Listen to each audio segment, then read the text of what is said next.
Yes, folks, it's another edition of the radio show with Marc Lee. And of course, we're over here checking out things on a rainy day. That's right. It's a rainy day here in Durham, North Carolina. It was raining earlier this morning, and it looks like it might be starting to clear up now. But definitely, it was a rainy and a wet day. So that's one of the things that is going on. Of course, a lot of folks are paying attention to how things are going with the virus and, of course, the vaccine that is being rolled out and all of that. So we're very curious to see how folks will react in terms of whether they're going to rush to get that vaccine or how they're going to roll it out and all of that. So definitely folks are paying attention to that. And I believe today is the day that the Electoral College was actually getting their vote in as well. So the Electoral College is getting their vote in, and we're definitely chat out and seeing what's happening in that regard. So we do have the Electoral College going on, and we have a number of things that folks are checking out in that regard. So we're definitely checking that out and seeing what's going on there. I know that North Carolina has already turned in their votes, and their vote went for Mr. Trump. I know, much to the disappointment of some of my friends that actually wanted me to try to deliver North Carolina for the Democratic side, but that did not happen, and that's just the way that things were rolling along and all of that. So definitely folks are paying attention to that. They're also paying attention to sports, and of course, I did see that I have already been eliminated in fantasy football. That's right. My fantasy football team did not do well at all, unfortunately, because that's just the way things roll. Last year, I made it to the Final Four. This year, I came nowhere close to making it to the Final Four, got eliminated fairly quickly and all of that. So we're definitely going to see how things play out next year, since I am not going to be the champion this year and have not been the champion in the many years that I have played fantasy football. I've won a couple of prizes here and there, but they've been small prizes. I've not got the big prize yet, but who knows? Maybe next year I'll have that kind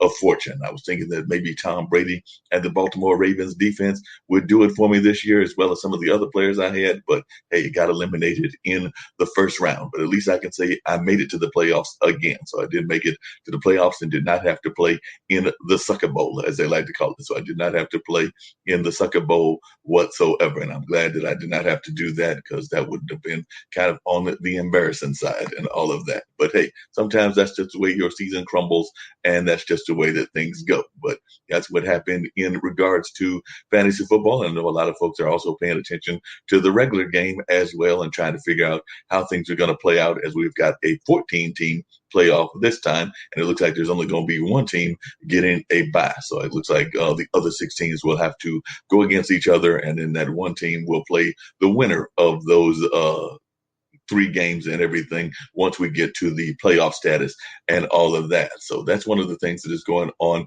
in the world. And of course, a lot of folks are paying attention to a number of other crises that are happening in the world, whether that's the things that are going on around economics. I know a lot of folks are suffering in economics and all of that, and particularly a lot of our restaurants and our movie owners and all of that. So I've got a guest that I'm getting ready to bring into the conversation. Hopefully he'll get a chance to turn on his camera, but if not, we'll just have a conversation with him the old-fashioned audio way and all of that. But I am going to bring Adam Greenbaum into the conversation, because I know that he is a movie owner over there in the area of Virginia. So definitely looking forward to having a conversation with him and talking to him and seeing how things are going. So how are you doing, Adam? How are things going with you? They're going okay. First of all, thanks, Mark. I appreciate your having me on the show to talk about this. And you're right. It's a very challenging time for obviously movie theaters, restaurants, anything that relies on people gathering together. But we're getting by.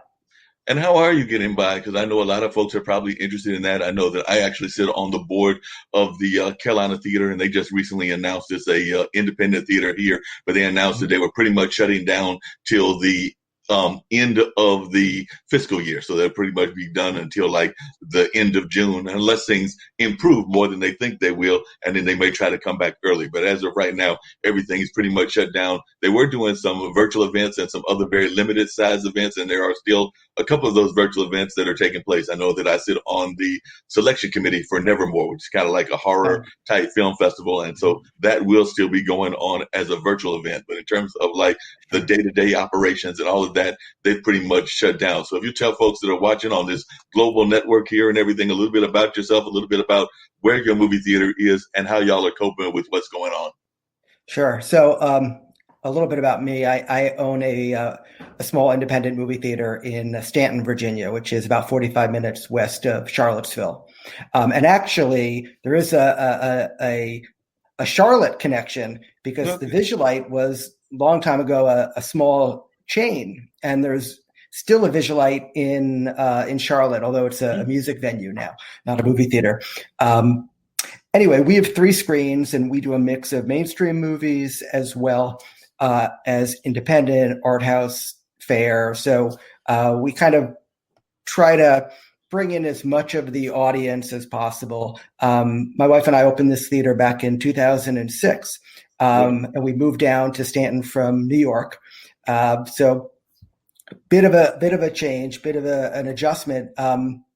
But for the most part, it's been really terrific, and we've been able to bring a lot of cool movies. We have a lot of events, discussion groups, and special events to kind of draw the community in, and so that's been extremely rewarding, and really why I got into this business to begin with.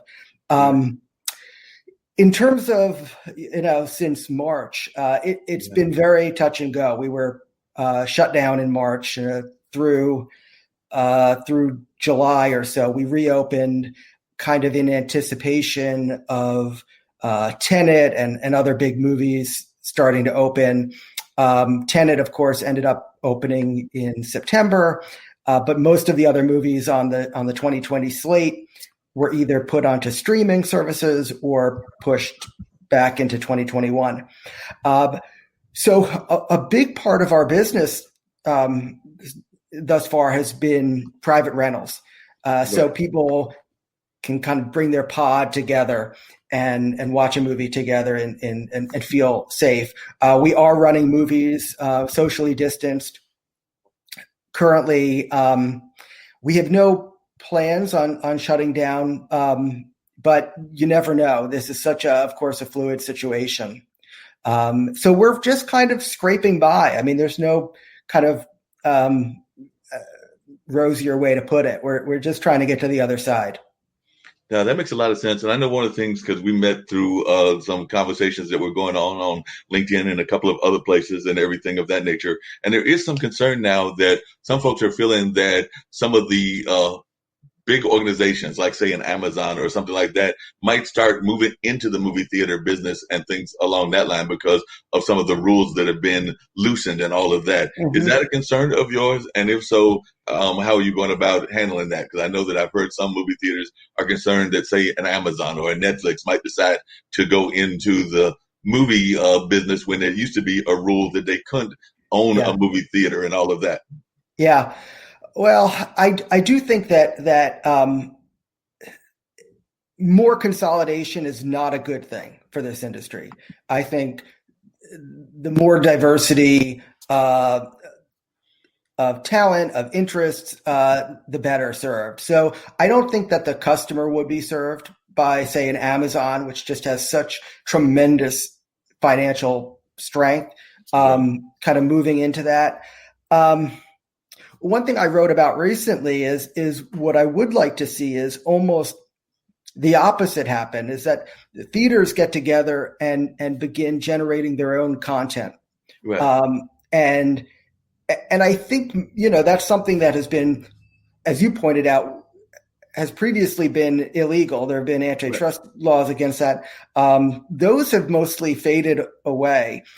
And so I think there could be some flexibility in that sphere where there could be a real differentiation between movies that are on streaming and movies that are made for movie theaters. And I'm obviously extremely biased in this way. Right. I love going to the movies. I love that experience. There are a lot of people who don't, but for me, there's something very special about that collective experience. And I am afraid that if that the studios, as well as Amazon and Netflix, are kind of devaluing that theatrical experience. Yeah, that makes a lot of sense and everything. Now, you said that originally that you had moved here or moved to Virginia from New York, and I'm imagining that was somewhat of a culture shock. I actually had the opposite when I came from, was born here in Durham and then raised in a little small town called Warrenton, which is a rural town up in northern North Carolina, and then I went to school in Milwaukee. So that was definitely Okay. like Yeah. opposite Yeah. culture shock and everything of that nature. But what was it like in growing up in New York? Were you always involved in the arts when you were in New York, or is this whole love of the movies and wanting to have a movie theater something that developed later in your life? Well, I grew up loving movies. I just, my dad and I would go to the movies all the time. It was just something that we did, and so growing up, I always wanted to be involved somehow in that experience. Um, and I went to college. I studied film in college, and then I was doing screenwriting and other writing after college, but always drawn towards doing a theater, somehow getting into that. And I spent some time trying to develop a theater in New York. And it became apparent that it was just too big an undertaking. And so we started looking elsewhere, and after probably about a year of looking, came across this, dilapidated, practically collapsed former movie theater in this town, Stanton. And I'd never been here. I'd never heard of Stanton. And so you're right. It was a bit of a culture shock, but at the same time, there was still, and I think there are so many small communities are like this. There was this like reemergence of local artistic, sensibilities. There was a Shakespeare theater in town, and there were many artists, and so there was already a lot of energy. So we just kind of came in and tried to become part of that energy. But even in the 15 years we've been down here, it's definitely changed a lot. And I think that's for a lot of communities where people went, either grew up and went to bigger places and came back, or grew up in other places and wanted to kind of bring their creativity to a place where they felt like they could make a more of an impact in a way. Yeah, that makes a lot of sense. Now, one of the things that we've seen during this pandemic is there seems to be a rise in the drive-in movie. And I was wondering if you were seeing that as well, because a lot of folks are trying to create these mobile drive-in movies. So sometimes there might be a rental big screen where there might be an organization or something bringing it up. Sometimes it's the movie theaters themselves bringing their stuff to the folks, but bringing it to like a public space. So I was wondering, are y'all doing any of that kind of thing, or have you seen that taking place around Virginia? So I've definitely seen it. There's a terrific drive-in theater about half an hour south of here called Hull's Drive-In, and they've been doing terrific. And they're a nonprofit, and I think it's been really good for them and for people to kind of rediscover the drive-in experience. We are working with our neighbor that owns a little plaza across from us to try to develop an outdoor theater space. But unfortunately, that probably won't get started until the spring. But yeah, I mean, anything that kind of can bring people together is, in my book, is great. I think we lose so much of that in even pre-pandemic, kind of living in these very siloed existences where, we're seeing the social media that speaks to us, and movie theaters and other venues outside of the house are places that bring people together that have different views. And I am concerned that we'll lose that. Yeah, I know one of the experiences I remember growing up in Warrenton, and like I said, I think I moved there when I was probably in the sixth grade, where many years ago. I'm in my late 50s now, but I remember when I moved there was a movie theater on Main Street, and the movie theater was basically known for two things. It showed a lot of Westerns. Like I said, this was a rural, predominantly African-American town, and it showed a lot of like those karate Bruce Lee movies, because we're talking about like in the 70s time frame. So we're talking like late 70s when that was very popular. So I remember seeing that would be what would be on the marquee, was a lot of those kind of like Westerns and or the karate movies. What were some of your early movie going experiences that got you to have this love of movies and all of that? That's a good question. I'll preface it by saying that I would see pretty much anything. It was like you kind of go to the movie theater and whatever's there, you see. There wasn't a lot of, discernment. When I was in high school, I started to go, to the art theaters and see foreign films that really kind of opened my eyes.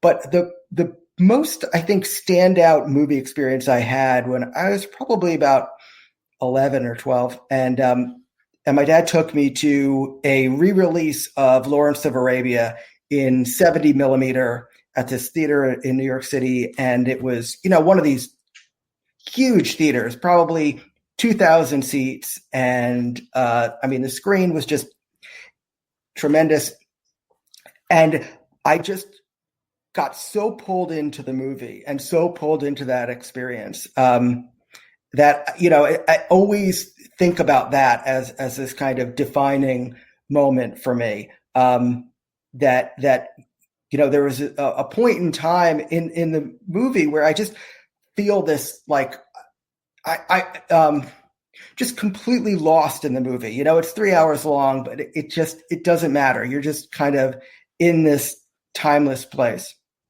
Yeah, that makes sense. Now, there was a time, like I said, I came up in the media field, newspapers, and of course doing radio, and now doing this streaming podcast kind of stuff, but definitely have done a number of types of media. And of course, there was a time that folks said the newspaper was dead. And of course, we've also heard that about the movie industry as well, particularly movie theaters. So do you think that is the case? Do you think that movie theaters will eventually fade away, or do you think that there will always be a place for movie theaters in your mind and everything? Because I know a lot of times people are thinking about, of course, with the advent of TV, they thought that the movie theater was going to disappear. And now with the advent of, like, folks being able to watch movies at the comfort of their home on the computer, then folks are sometimes giving you that philosophy that movie theaters were going to die and everything. But I've always thought of the movie theater as being an experience in and of itself. You definitely want to get that popcorn. Some movie theaters have better popcorn than others. You want to get that candy. You want to get popcorn flavors of it and everything. I agree with that. Being in this business and you, like you said, in the newspaper business, I'm sure you like hearing about the death of newspapers, and it does get tiresome to constantly hear about the industry that you love is somehow dead. And we've had a lot of challenges over the years: television, cable, video cassette, and now streaming. And I think the reason that theaters have survived is because people love to experience something collectively. Right. They want to be with a group laughing, screaming. I don't think a horror movie has the same impact watching it at home. I don't think something that is uplifting has that same impact by yourself. And so I think that will endure. I don't think that human desire for collective experience is just going to disappear. I do think that the industry will change. I think that not all theaters will survive. I think that there will be a shrinking, which is too bad, because I think many of the theaters that will close are going to be in communities like Warrenton or hopefully not Stanton, but perhaps, communities that aren't big cities and where you don't have quite the density of population. But I think that movie theaters will always endure. I do think so. And I think that, we have managed to reinvent ourselves over the years, and I think we will again, but we are in a period of pain right now. No, I can definitely understand that. It's interesting you talk about horror films not having that same impact in, like, watching it on TV or watching it in a streaming atmosphere. Because I remember back in the 80s when I was at Marquette University, there was actually, it was like during the time of one of those Night of the Living Dead movies. And I remember going to see that movie and watching it up near the front row, somebody slipping me a drink of something, liquor-wise and everything. So we were watching the movie and definitely having the college experience as well. But definitely, that experience of that horror movie in that environment, hundreds, if not thousands of people, screaming at the same time, it's not the same. And like I said, even some of the campy movies, because I know that there are to this day folks that are doing those Rocky Horror Picture Show kind of special events. And I don't know if y'all do any of those kind of special events on a regular basis, but a lot of times they kind of like are cult classics, and they bring in folks to dress up in the outfits of that era or whatever. So a lot of Right. times that adds to what's going on and everything. So if folks that are watching globally, and we do have a global audience here on IBM TV and everything, what are some of the things that if you had your dream list that you would want for your movie theater, what would that be? Because you never can tell. Folks sometimes are watching from all over the world, and they might even have that dream item that you want and everything. So if you had a dream item that you could have for your movie theater, what would that be? Oh, wow. That's a very tough question. Well, obviously an audience right now Right. would be nice. Um, but I think overall we've done our best to. I think we provide a really good experience. We're always striving to do better. We always want to improve. Improve our projection equipment, improve our seating.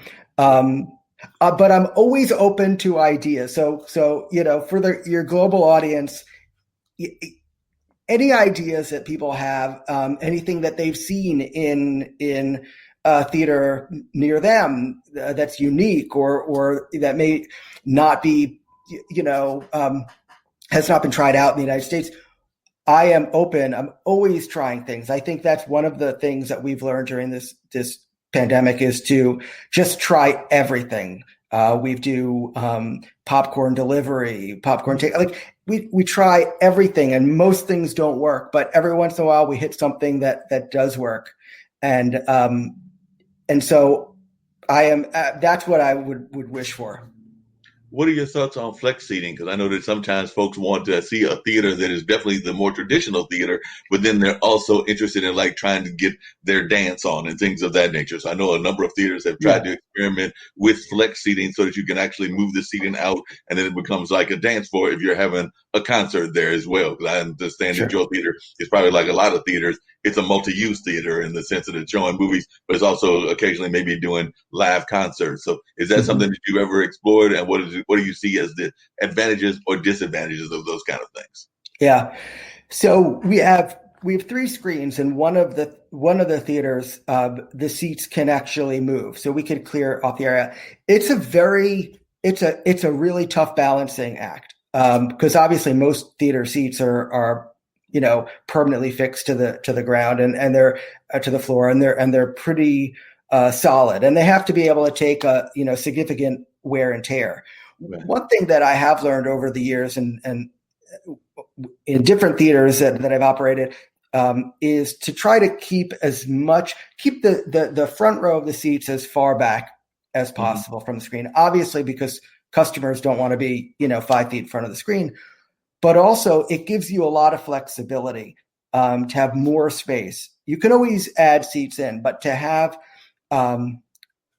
that space for, if you're going to have concerts, to have musicians, to have stand-up comedy acts. And so, I think there are a lot of different models that people work with. For us, we have the fixed seats in the 2 of the 3 screens, and that seems to work. We don't, at this point, we don't need to have all 3 screens like that. If I were designing a new theater from scratch, I might incorporate more of that flexibility.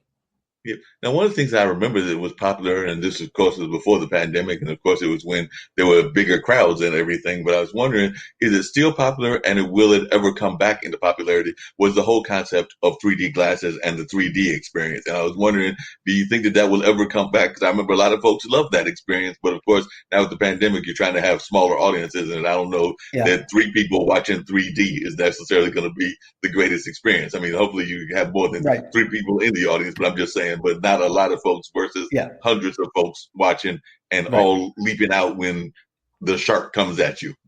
Yeah. Now, it's funny because about 10 years ago, the industry went through this digital conversion where we had to convert from 35 millimeter film, which had been the way that movie theaters had been projecting for, 75 years, to digital projection. And one of the big promises of digital projection was that 3D would be really easy to do and ubiquitous. And And certainly when we first converted back in 2009, Avatar came out and Alice in Wonderland and a number of really huge mega hit 3D movies. And then what happened is over time, that popularity seemed to diminish. Mm-hmm. And I think a lot of that was that the studios got fairly greedy. So what they would do is they would take movies that weren't necessarily shot to be in 3D. They weren't meant to be in 3D. And then they would add the 3D effects afterwards. Right. And so customers were getting pretty savvy about seeing a movie that, the 3D quality wasn't that good. And they didn't want to pay the upcharge. And that made sense. So I think that the industry moved away from that. I think if we ever got to a point where movie theaters were able to start producing their own content, I think you would see a greater focus on spectacle, on elements like that, hopefully really done well. One of the unique perspectives I think that we have over the studios is that we directly interact with our customers. Right. And so we get instant feedback about what's working for them, what isn't working. And we can tell the studios till we're blue in the face, but they usually don't care what the, lowly theater owner thinks. So I think there is sometimes a disconnect, but I'm hopeful that kind of, if we can move in that direction, we can bring back some of that magic. Yeah, that makes a lot of sense. Now, one of the things that I've been very much impressed by is the amount of independent movie makers that are out there. And I was wondering, are you having a chance to check and work with those? And what kind of interactions are you doing with your movie theater in working with those? Because I know that here in Durham, there are a number of independent African-American filmmakers. There are a number of other filmmakers from the Latin community and a number of other communities as well. So I was wondering, are you finding that in Virginia as well, a lot of independent movie makers? And if so, how are they working with you? Because I know a lot of times they want that opportunity to show their movies and they don't always get a chance to show it in the big triplexes and all of that nature, because a lot of times they are occupied by the big Hollywood movies and all of that. So they sometimes have to not get that opportunity to be shown. But the smaller movie theaters give them that opportunity sometimes, because they sometimes have the arrangements with the Hollywoods and the Hollywood machine, but at the same time, they have some independent dates that they're able to show some of these independent movies. So I was wondering, has that been your experience? And also, what have been some of the great independent movies that you have seen or worked with, whether they're in Virginia or whether they're in New York or any place else that you might be able to reflect on some? Sure. Well, yeah, you're right. One of the nice things, the flexibility that we have, is being able to do more film festival type movies, local filmmakers, or in the area, kind of in Virginia, filmmakers. We're very involved in the Virginia Film Festival. We oftentimes, a filmmaker will come to us with a movie and we'll be able to give them several dates for it, and have a Q&A afterwards. This period of the pandemic has been obviously really difficult. One thing that we've tried to do is virtual cinema. Mm-hmm. So we do have a link on our website to where people can link to virtual film, or the real films, but they're just watching them virtually. And that gives us an opportunity to kind of try to highlight or at least bring some attention to lesser known filmmakers. I'm looking forward to a time when we can actually get back to bringing the filmmaker in, or bringing the discussion group in. We have this Monday night art series where every Monday night we feature a different small independent movie, and we have a discussion afterwards. And that has been such a great thing for bringing in people from the community that have different perspectives to kind of discuss whether they're local films or not, just have a discussion around it, and kind of see where different people are coming from.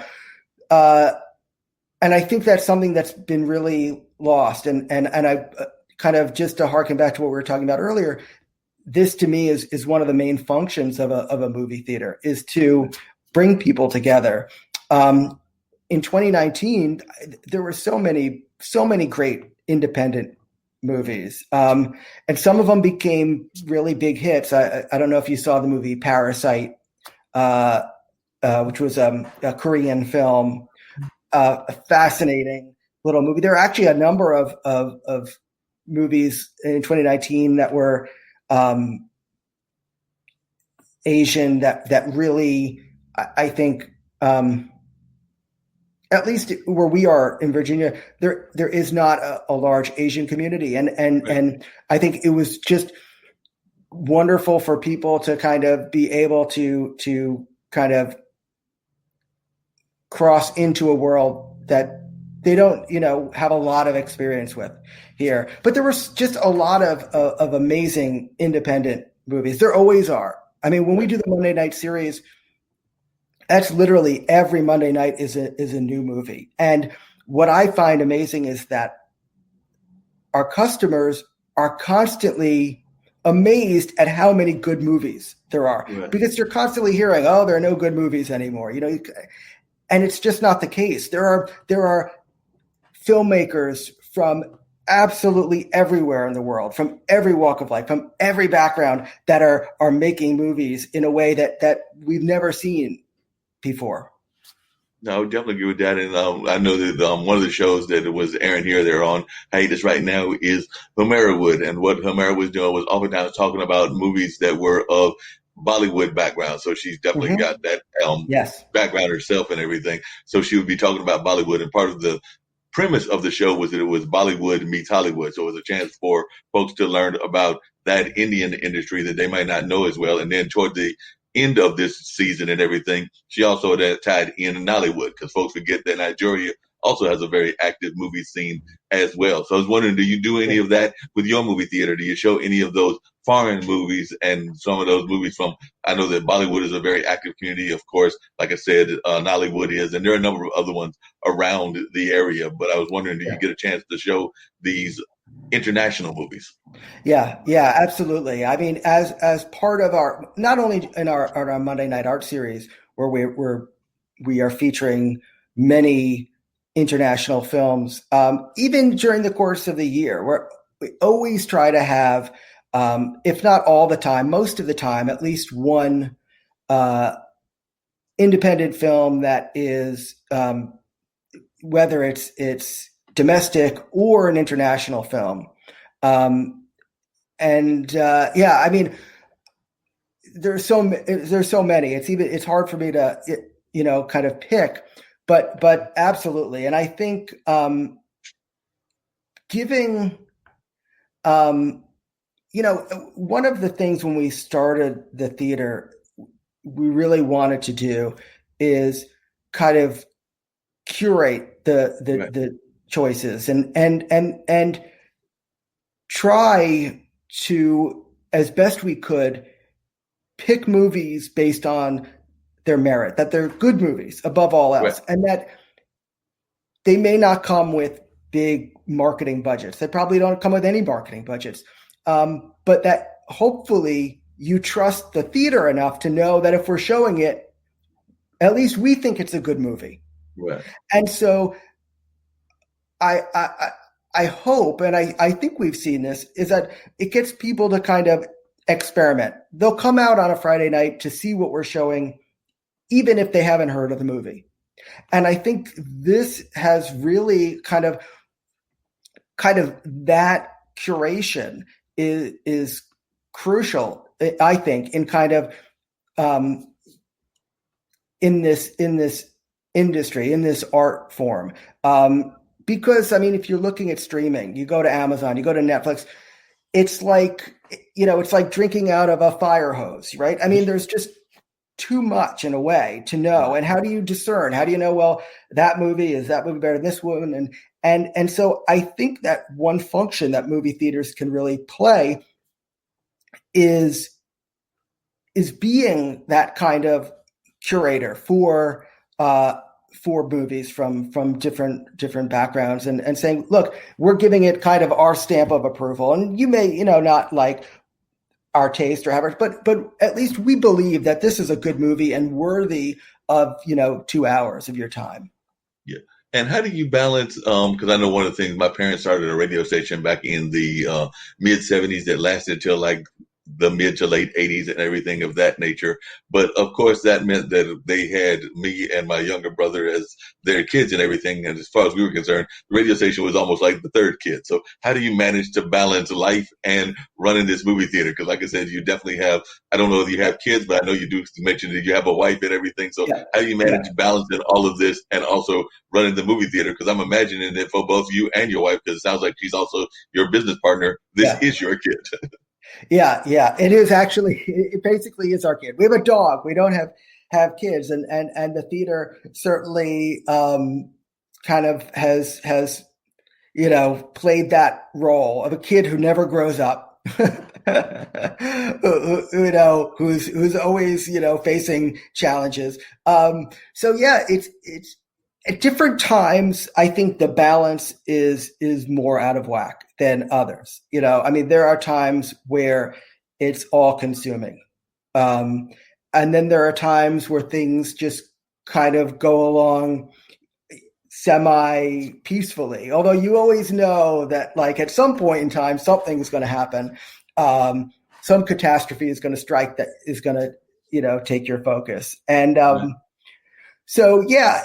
it is, at least most of the time it has been pretty all consuming. This year has been so weird in a way because it's both all consuming and yet nothing's happening. Like It's a very weird thing. It's like you're constantly worried. How are we going to do that? How are we going to get people in? How are we going to, whatever, pay the mortgage? How, and yet, like, we don't actually have a lot of people coming in. We don't have the kind of the normal challenges. So, I think this is not something that I think a lot of people have ever prepared for or even conceived would happen.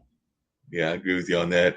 Now, growing up and everything, did you grow up in New York City itself or were you outside of New York? And growing up, what were some of your favorite movies and favorite actors? I know a lot of times people will have those movies that they really enjoyed growing up and everything of that nature. So I don't know whether you were like a Ghostbusters type child or whether you were somebody else, but what were some of the movies that you really enjoyed growing up and it really got you into the movie industry? Well, most of the movies I liked growing up probably don't qualify as great cinema. When I was a kid, I loved the Pink Panther movies. I was a huge Peter Sellers fan. I just thought that was the funniest, thing possible. Certainly I love the Ghostbusters and I was a kid in the 80s. So, all of the 80s movies, the Indiana Jones. Although when I look back, a lot of those movies weren't that good. They don't necessarily hold up. But at the time, E.T., the E.T. event, I remember, waiting online for hours to get into E.T. It was like a true blockbuster.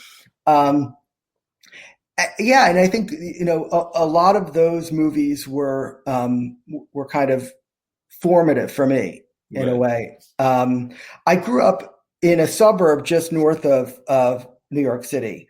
And even growing up there, in order to see art movies, we would have to drive into the city. We would drive in to see, to go to the Angelica, which, great art house theater, or Lincoln Plaza, or, these other places. And that in and of itself was like it wasn't just like you're going to the movies. It was like, we're going into the city. We're going to have dinner. Like it was a day.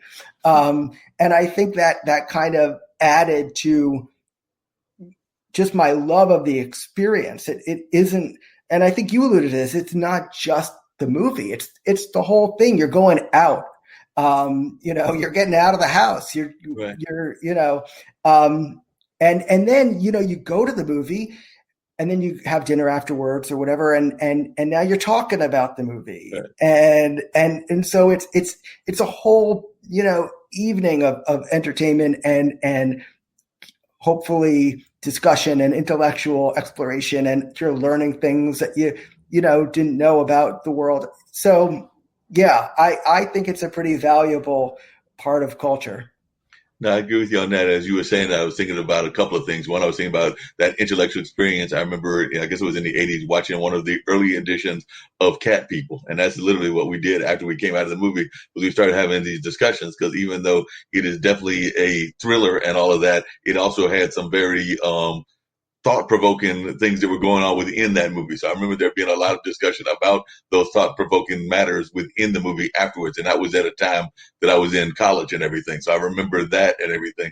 And I was also wondering, I'm going to have to ask my nephews, because I don't have any kids of my own, but I've got a 11 and 12-year-old nephews and everything. And I remember that growing up, going to the movies was also part of, let's say, the dating experience, because you would go, maybe take the young lady to a sporting event, be that your high school game or the whatever that sport was, basketball, baseball, of course, the restaurants. But I also remember a lot of times the dating experience was going to movies. And I'm not sure that that is still as much of the dating experience now. Of course, it's probably not now with the pandemic and everything, but also just kind of like everybody's in this kind of mode of staring at the phone and everything. So I know sometimes you'll be at a restaurant and you'll see a couple out, and both parties will be looking at their phone and chatting and doing other things, but not engaging in conversation with each other. But it seems to me that, as I recall it, movies were very much a part of the dating experience. And I imagine that might have even been how you connected with your wife, was going out on movie dates and things of that nature. But I was wondering,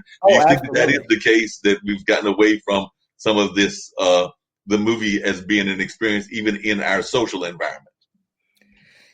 Yeah, unfortunately, I think you're right. I think there's still that element, but it's not as crucial, to that process as it was, and and I do think something is lost. I think just kind of that being shuttered up in your own little world is detrimental to. I think it's detrimental to society overall. I think it contributes to the there's this very broad disconnect that there's, disconnection between the political divide and one thing about going to the movies is, if you, let's say you're seeing Avengers, say, and you're with 150, 200 other people, you go in as complete strangers, but you leave the theater having shared this experience. Everyone is kind of reliving the same thing, whatever your politics are, whatever your perspective is. And that is so rare today. And so I hope that will make a return. And I do think, like many things, it's an ebb and a flow, and we're clearly in an ebb period. But I think that people will kind of, revert to their nature, which is, to have that collective. I think that, the streaming services are really, having a field day during this pandemic. But I think we shouldn't lose sight of the fact that we are in a pandemic. Of course, everyone's watching it on TV. Like, right. It's not because they've chosen it. It's because they don't have a choice. Right. And I do think that a lot of these studios are making kind of long-term decisions based on a short-term problem. Wow. They're saying that people don't want to go to the movies anymore because they can't go to the movies right now. Mm-hmm. And I think if, and here I am, I'm getting super excited about this, but I think if everyone maybe stood back, took a breath, said, let's just see when everyone is vaccinated and people are not scared to go out, let's see where we are. Right. Yeah, it's interesting you say that because I've heard people say that about sports events because definitely at sports events you don't know whether a person is a Republican or a Democrat.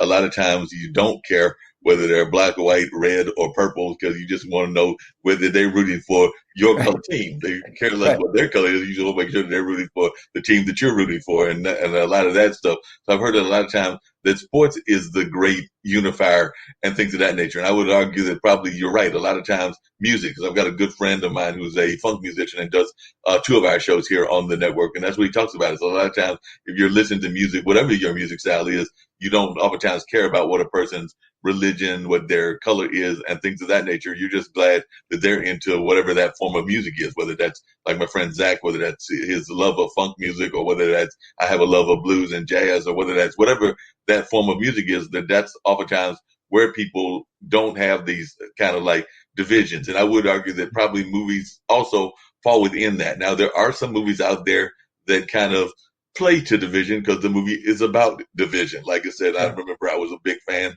of the movie Malcolm X and everything of that nature. So it was about the life of Malcolm X. And Malcolm X was a very influential figure that had certain kind of opinions that grew and changed over his life. But definitely that movie was about a political person. So you might have kind of like strong opinions about Malcolm one way or the other if you're watching it. The same with the movie that just recently came out before she passed away about Ruth Bader Ginsburg. If you saw that movie Mhm. and you were a fan of Ruth Bader, then you might be liking it one way. But if you weren't a fan, then you might not even be going to see that particular Right. movie. And I would say Probably it's the not. same thing about the movie that just came out that long ago about Gloria Steinem, because there was a couple of Mhm. movies that came out Yeah. about her. So there are some movies that might be more divisional than others based on what the movie is about. I would even argue, even though he's a man of peace, that some people might say that Gandhi was the same way. If you were a fan of Gandhi and went to see that old movie Gandhi, you might Yeah. really be a big fan of that movie. But if you're not a fan of Gandhi's philosophies, then you might not be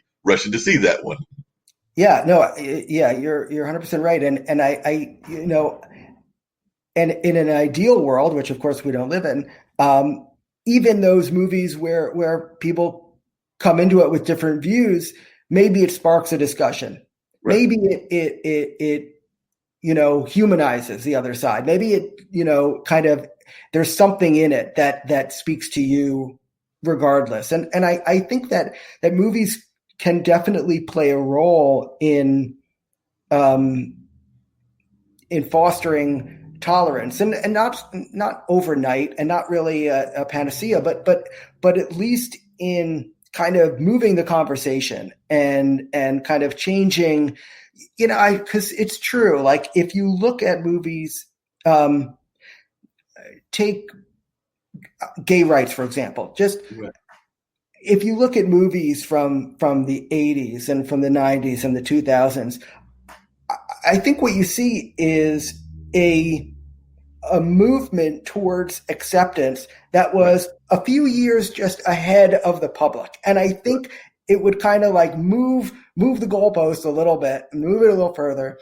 And just because you would see characters that, were gay and, they weren't crazy or whatever, it made, I think, the other less scary in that Right. case. And so, yeah, I think that there is a tremendous role for kind of cultural advancement through movies, through popular culture, popular art.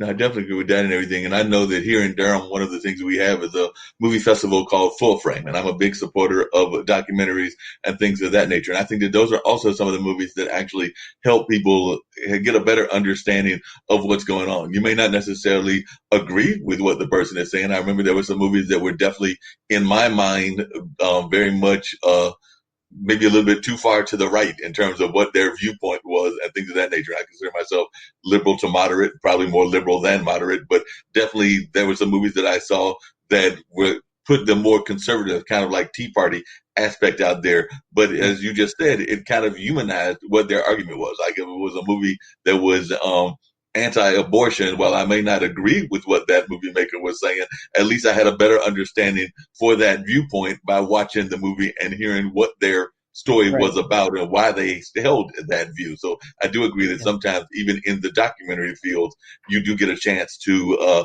humanize the argument and also see why they have the argument the way they do. I mean, it may, in some cases, it may even change your mind. I don't think that movie necessarily changed mine, but in some cases, it may change your mind based on what's going on and how they make the argument and all of that. But at the very least, it lets you hear the other person's side. And too often, I do feel that in this world, we're not hearing enough of the other people's side of what's going on. And it's definitely, we need to have more of those kind of conversations going on. Because even, I don't know whether y'all have had any movies shown recently, but I know there have been movies even around Black Lives Matter, and that's been going on now for a number of years. So this is getting folks to actually have a better understanding of why African American youth are wanting to use phrases like Black Lives Matter and things of that nature that they might not have even been thinking about before, particularly if they were living in rural Virginia or rural North Carolina or rural Tennessee.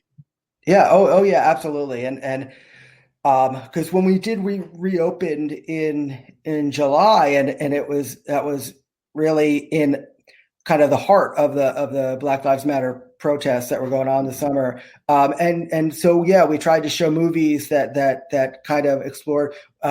We showed Do the Right Thing, which is one of my personal favorites. I mean, I think, to me, Spike Lee, like, to make that movie right out of the gate at age 25 or whatever he was, is just mind-blowing to me. It's such a good movie. And I feel like so far ahead of its time in a way. Like it captured so much. And I'm from New York, so I also, I like the accents, but yeah. And I think, for us, having a theater, it is incumbent on us to kind of, to bring people in, to kind of be welcoming of the community and certainly parts of the community that we're not always welcome. We're not always welcome at movie theaters, I mean, and there is that legacy, that we have to face up to. So yeah, to me, kind of making everyone feel like, hey, there's a place, there's a reflection, and also maybe there's a point to start a conversation, or a place where I can meet somebody that I never would have met otherwise if it hadn't come to this movie, or that's probably the most rewarding part of being in this business. Definitely, I would agree with you on that. Now, for folks that are watching that might be thinking that they want to travel to Stanton, Virginia, and y'all are, like you said, open and all of that, what is the website for the movie theater, and what are some of the upcoming events that they might want to attend in your town and everything? And also, just for folks that are not aware of Stanton, Virginia in general, like I said, if somebody was to drive, say, from Durham, or drive from Charlotte, or even maybe drive down from New York, your area and everything, what are some of the places that you would highlight as part of where they should go? Because, I mean, you definitely want to come and see your movie, and the movie that you're showing the movie theater, but then there might be other things that are going on like that.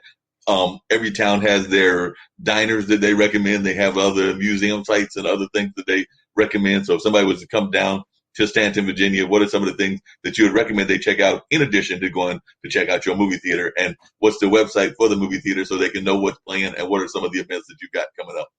All right, terrific.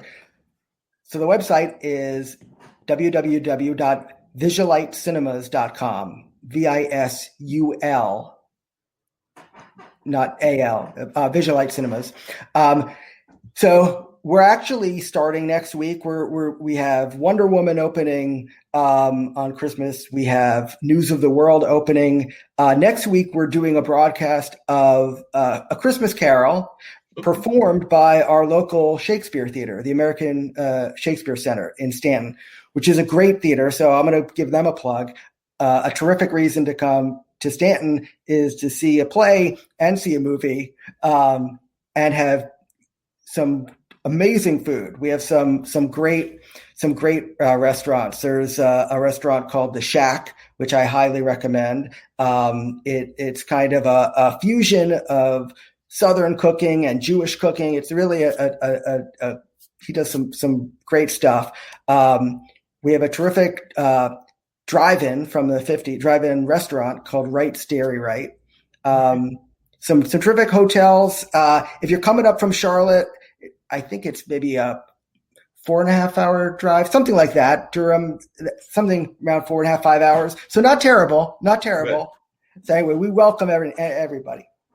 Sounds great. Sounds like y'all have some great things up there. I know that people are always good going for good food and all of that. And definitely folks will be trying to like maybe make a rush onto your theater. Now you mentioned that the theater has 3 theater spaces. What are the sizes of those theater spaces? So do you have like, is one of them 75 seats? What's the biggest room? And what are the sizes of the rooms? Sure. So our biggest house is 170 seats. Then we have one that's about 90 seats. And then we have a small 30-seat kind of intimate screening room. Okay, and it's all stadium seating. It's rocker back chairs, super, super comfortable. And you said that y'all have some great popcorn. You said that y'all probably have the best popcorn on the East Coast. I think I heard you say that when we were mentioning popcorn and everything. Thank you. Yes, yeah. That's right. No, we do take a lot of pride in our popcorn. What are some of the other snacks that y'all take a pride in and everything? Because I know when you go to the movies, the snacks are also very important, whether that's the candy, whether that's the popcorn, which has to have that right seasoning. I know that the Carolina Theater also claims to have some of the best popcorn around as well. And I sit on their board, so they would be mad about it and not at least stick up for ourselves and everything. So definitely everybody claims that popcorn title and everything. But what are some of the other kinds of snacks that folks can expect? It maybe even something that's unusual to your particular movie theater. Well, we do offer beer and wine.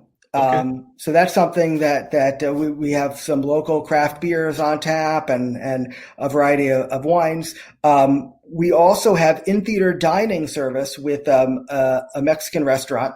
So you can order burritos and chimichangas, and you can watch a movie with a cold beer and some amazing nachos. So we try to have something for everyone, and of course, your regular candy. My favorites are Kit Kats.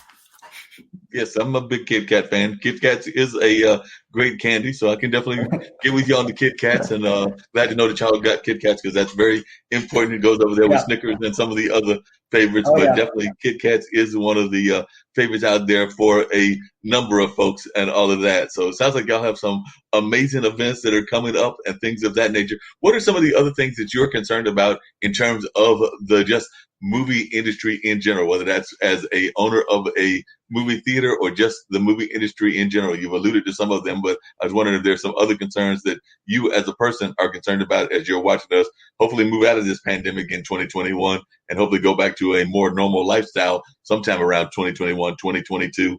And then the other thing that I was curious about is what are you doing in terms of like the safety of folks that are coming? I imagine like, are you providing the mask? Because I know like here, some of the people provide masks, like the bus service provides masks on the buses. And then, of course, a number of venues are doing the quick test, what I call the quick temperature test at the movie theater. So how are some of the ways that you're handling what we're doing with the pandemic, and what are some of the things that you're concerned about?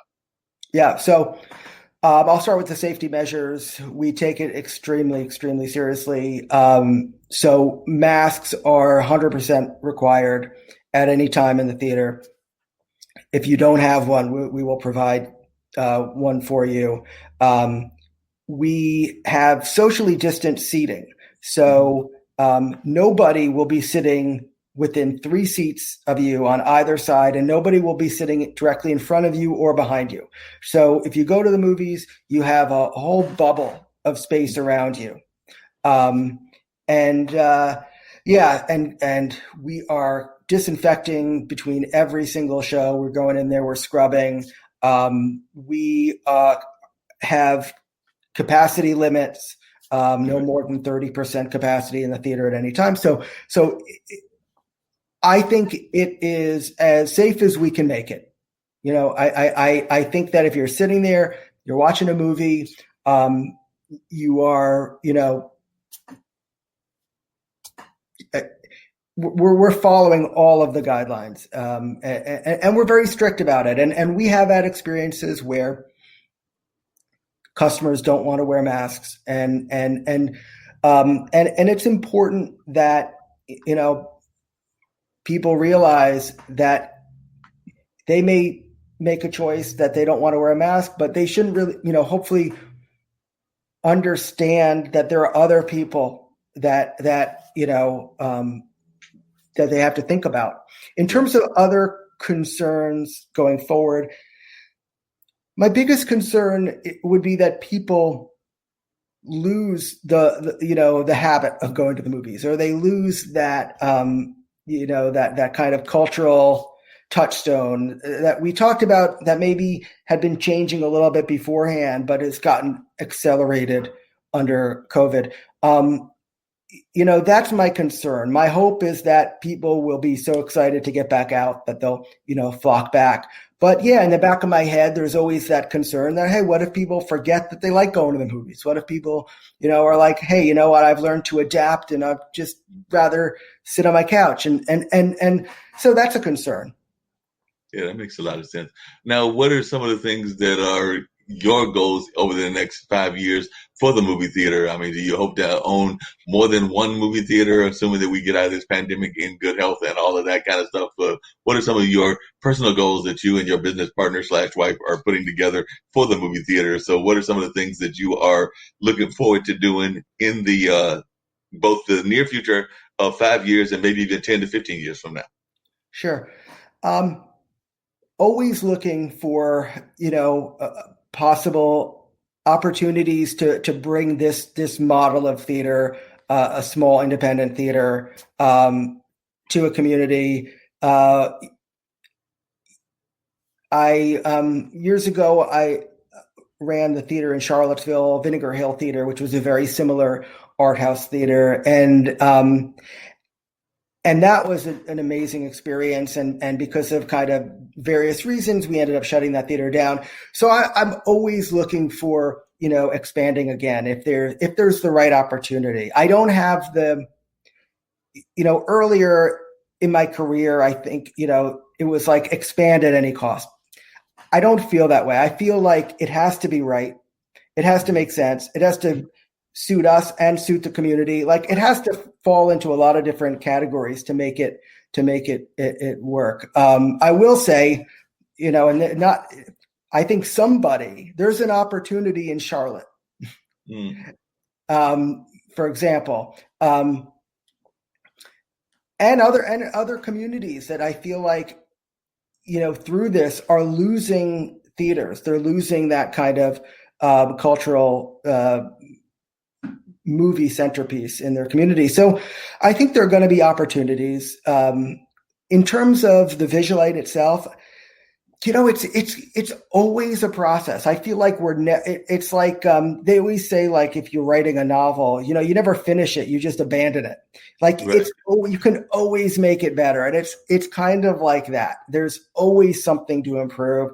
There's always, how do we serve the customer better? How do we make it more comfortable? And so I don't know exactly what we're going to change going forward, but I can guarantee there are going to be changes. Gotcha. And what advice would you give to somebody, say there's some young person watching this in college and they're hearing us and everything, and they're like, I think I want to open up a movie theater. So what advice would you give to somebody that's thinking that they want to open up a movie theater in their world? Maybe they're sitting there watching it in Australia, they're sitting there watching in South Africa, but they're thinking that they want to open up a movie theater wherever their place is in the world. What advice would you give to somebody that's thinking about opening up a movie theater? And the counterpart of that is, when you told your parents that you wanted to open a movie theater, what was their reaction? Okay. Well, first of all, I would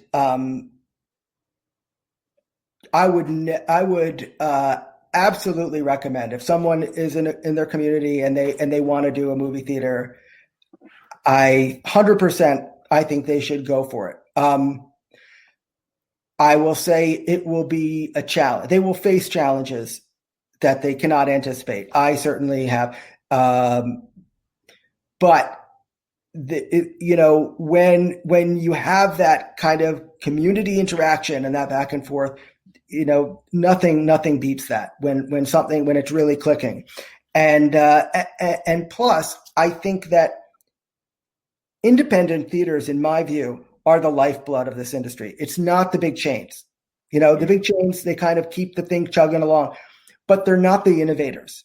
They're not the ones that bring, they're always looking and they'll steal the different ideas, but they're really not the ones innovating.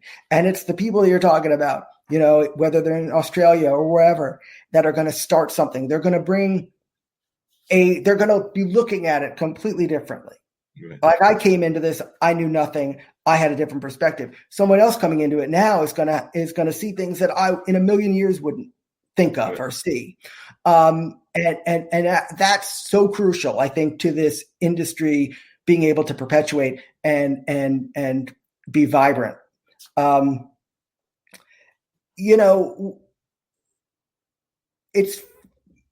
It's funny in terms of my family's reaction. Everybody was super supportive. Right. Nobody said that's crazy, you shouldn't do it. Maybe they should have, but they didn't. Right. And I appreciate that. When I think back, I think, well, we really went into this not knowing all that much, and it was kind of a sink or swim situation.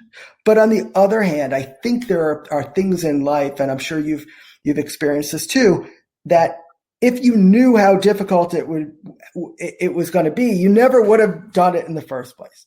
Exactly. And that's a shame. So in that sense, ignorance kind of is bliss, because you jump into something, you find out, wow, this is harder than I thought it would be, but now you're in it. So you just kind of, just frantically trying to get to the other side of the swimming pool. And so, yeah, every my family was very open to it and kind of thought, yeah, this is going to be an adventure. Yeah, well, I've been fortunate that I had two role models early in my life that actually had that same kind of experience that you're talking about. Like I said earlier, my parents started a radio station, and it was a jazz radio station in rural Warren County because they listened to the radio and they didn't hear what they wanted on the radio. They were jazz fans. They didn't hear jazz music being played, and they definitely didn't hear the kind of discussions around issues that they wanted heard. Well, so because of that, they decided to form a radio station. My dad's background at that time was involved in some civil rights stuff and had like an engineering, but not radio engineering, like a regular other kind of engineering background from his time in the Air Force. And mom was a guidance counselor. So neither one of them had radio background whatsoever. And so, like I said, they can definitely identify probably to what you're talking about of not having necessarily all of the knowledge that you need and everything. And then my grandmother on my dad's side was a librarian, but she decided to form one of the first African-American libraries in Raleigh by definitely going around and just like walking around the street and asking people for money. And we're talking probably like in the 40s and stuff like that. And then she raised the money in order to create that library that is still in existence to this day, Richard B. Harrison Library. But she is the one that actually got it going in Southeast Raleigh by definitely just having that fortitude. Now, the difference is that she did have a background in, I think, library sciences by the time that she decided to go into it. So she did have that background and things along that line. So that actually comes to the question I was going to ask you is earlier you mentioned that you had studied film. Do you think that it's important for somebody to actually have a background in either film or movies in order to start a movie house? Or do you think that Joe Blow that maybe is an engineer or is maybe like, a sports person or some other field that has nothing to do with filmmaking can actually get into field, but they need to study the field once they get into it? Or do you think that you need that background of being actually involved in the movie industry, whether that's a student of film or a student of something else? I think the most important thing is to love movies. I don't think it matters whether you've studied it or officially or worked in it. I think that's less important than having the passion and being able to see it from, your customers' eyes. Kind of, they're not coming to it necessarily from, from a collegiate level or whatever. They want to be entertained. They want to see something. And I think if you have that love and passion, that's probably the most crucial ingredient.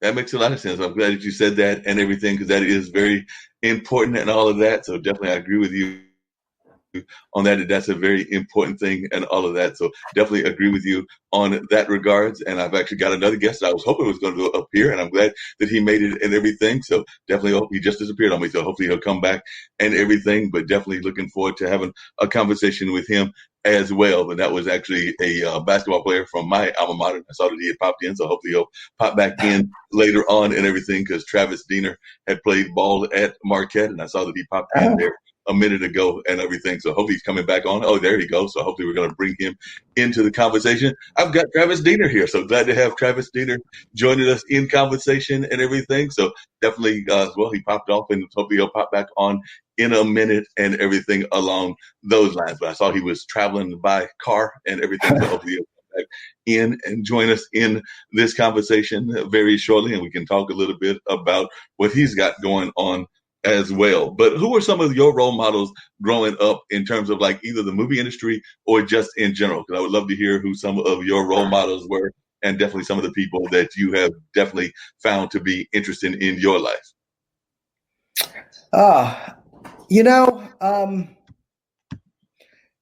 I certainly, growing up,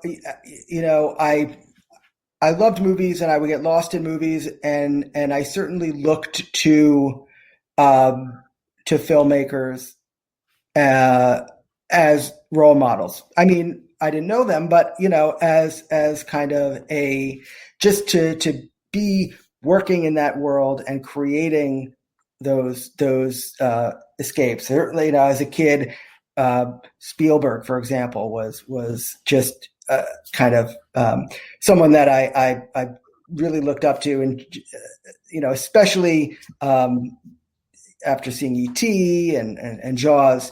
On a personal level, I mean, this is going to sound corny, but my parents really were my role models. My mother was a psychologist and a writer, and a really terrific writer, and I just admired her so much. She passed away before I ended up opening a theater, and I'm sure she would have been completely supportive of it and moving down here. And so, yeah, I want to, I think one of the things I learned from her is just committing to something that, whether it's writing a novel, whether it's, she went back to grad school later in life to get her PhD and threw herself 100% into becoming a psychologist, and that, it's never too late to try to do something. You can't feel like, well, I missed the chance. It's I don't know. I've tried to live by that.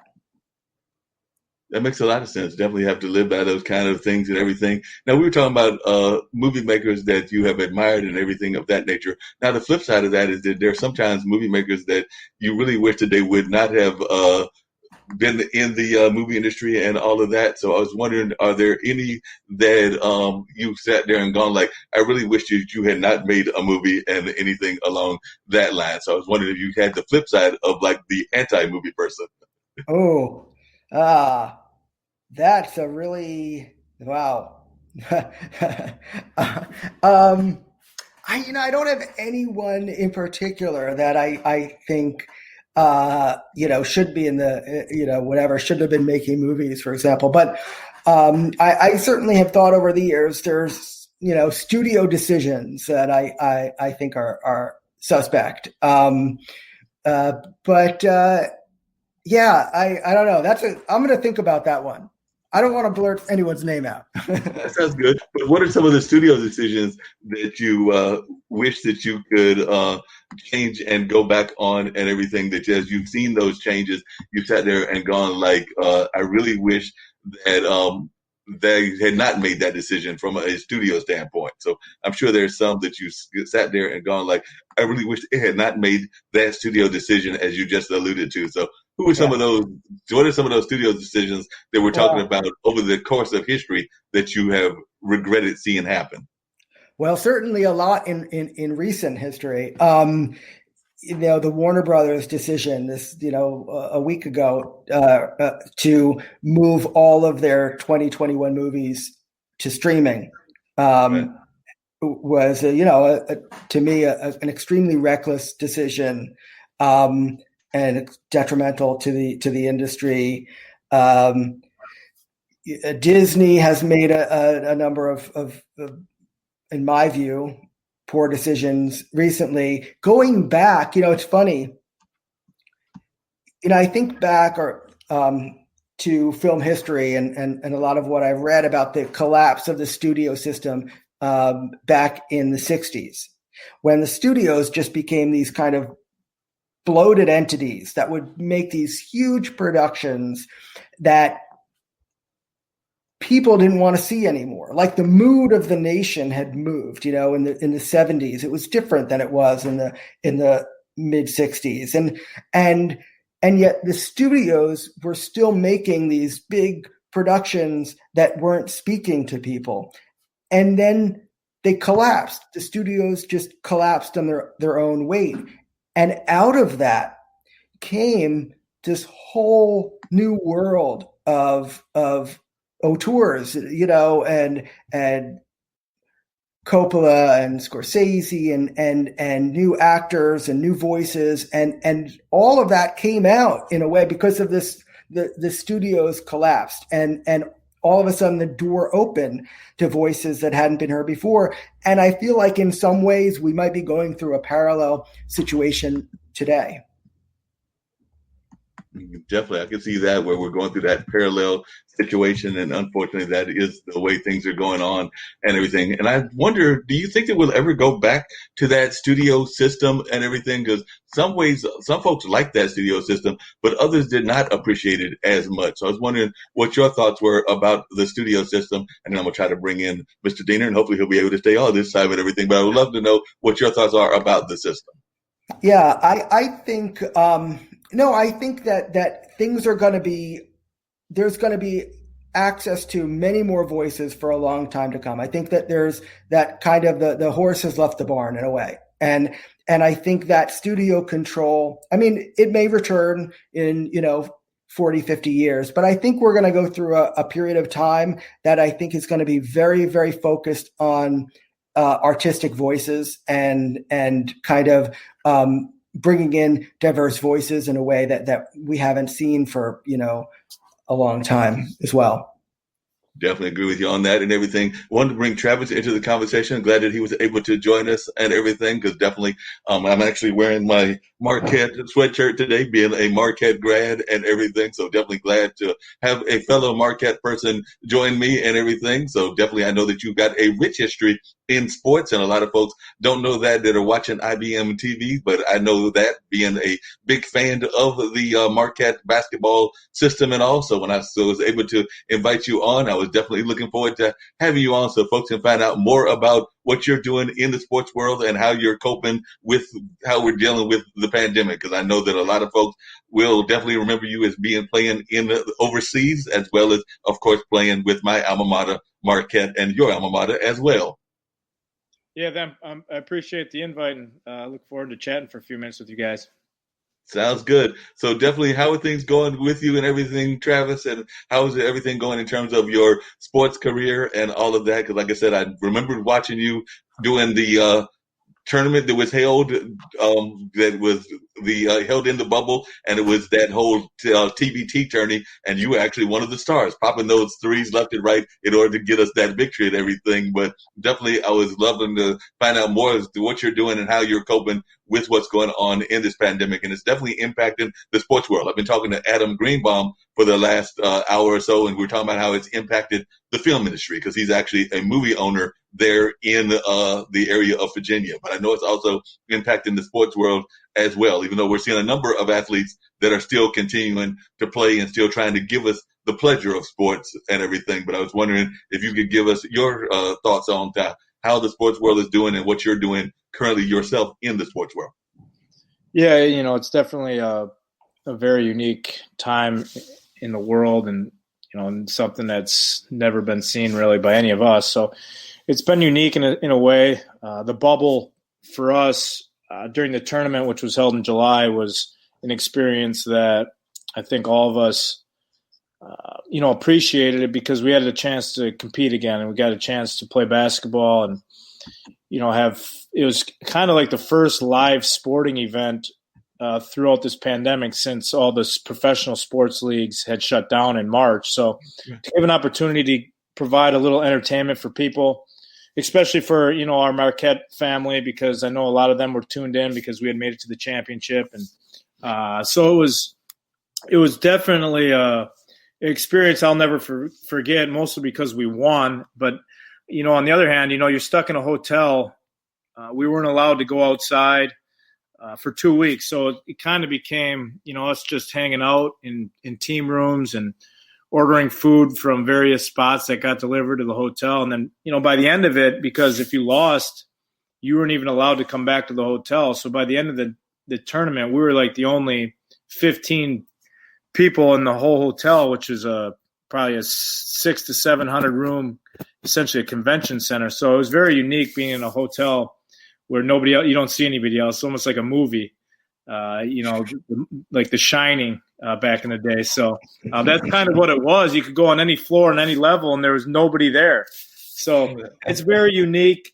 We were very grateful for the opportunity to play again, and thankful for what the tournament did to provide us a safe environment to be able to compete.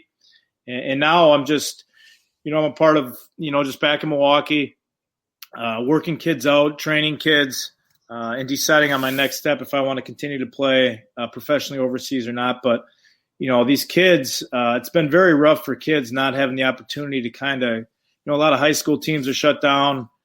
There's nowhere to really go work out. So giving them an opportunity in a safe environment to come work out and try to, give them a chance to, get out of the house and have some sense of normal here in such a unique time.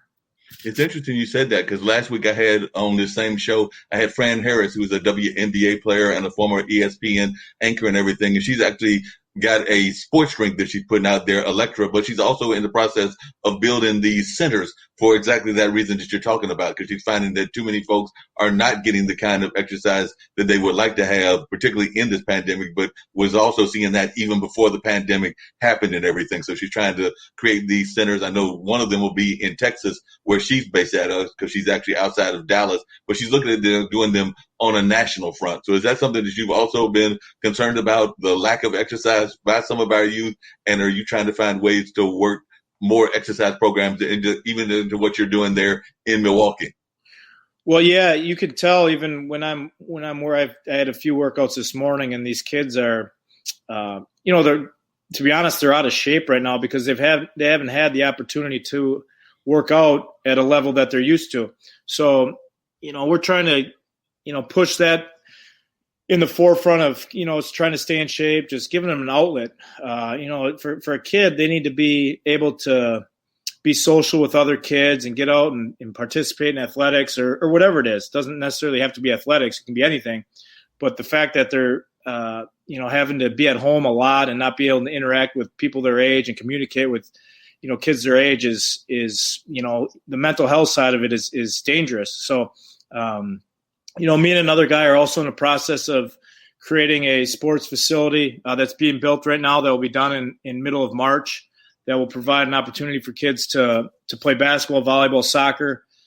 So we're really excited about that and give them an opportunity to continue to develop and grow. And I think that's, extremely important, especially in this day and age where, things are so different right now. Yeah, definitely. And one of the other things that I've loved about you and your career and everything is that you definitely highlight, and you just mentioned it earlier, that Marquette experience and everything. And like I said, it was way back in the 80s that I went there. I was actually there during the time of Doc Rivers, who is now, thank goodness, the coach for the 76ers, haven't been the coach of the Clippers before and everything. But could you share with our audience, that's an international audience, what that Marquette experience and what that Jesuit education meant to you and everything? Because I know a number of folks aren't always aware of the importance of even our college education, but I know that I really enjoyed that Jesuit education that I had, but I'd love to hear your thoughts on the education that you got at Marquette. Yeah, it was, probably the greatest 4 years of my life, which a lot of that centered around basketball, but also the people you're around, the professors, the students. It's like a small knit family. I met my wife there. So it's not a typical college experience, I don't think, because it's smaller. It's in the heart of Milwaukee.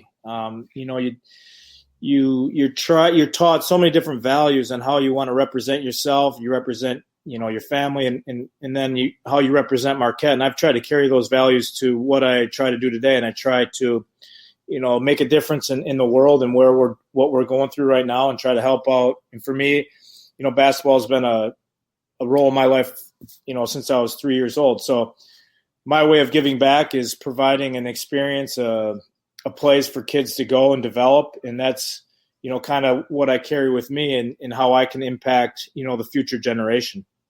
Yeah, and one of the things that I noticed that was going on both in the bubble as well as just in general is I've seen a lot of the folks that have got that Marquette tie also carry on kind of leadership roles, even in the Black Lives Matter movement. I really very much touched by what Doc said and by what a number of the other athletes did, even during the tournament, yourself included and everything. So I was wondering if you could talk about some of the ways that sports is unifying us, because I think that sometimes we don't understand the impact that sports can have in a unifying factor. Me and Mr. Greenbaum was earlier talking about how even the movies can unify us, but I would definitely argue that sports is one of the great unifying factors as well. As I was telling Mr. Greenbaum earlier, a good friend of mine is a funk musician, and he was talking about how a lot of times concerts are where people don't care what your race is or what your religion is or what your political party is. They're just there for a common goal. And I would argue the same thing with sports and a number of other things that are out there. So I would love to hear your thoughts on that, Mr. Diener.